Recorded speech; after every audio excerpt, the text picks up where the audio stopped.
তো আমাদের ২ টা বিষয়। একটা হলো আমাদের ঢাকা ৮ আসনে ২ টা এজেন্ডা নিয়ে আমরা কাজ করব।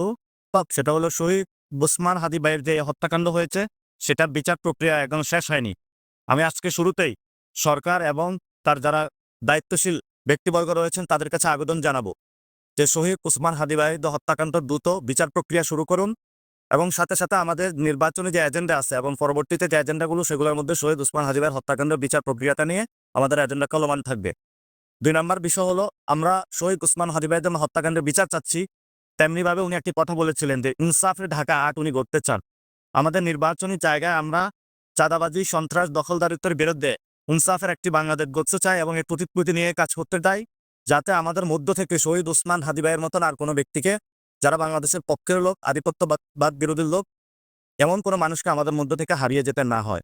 আর আমরা ইনশাআল্লাহ কালকে থেকে শহীদ ওসমান হাদি ভাইয়ের কবর জিয়ারতের মাধ্যমে আমাদের নির্বাচনী প্রচারণা শুরু করব।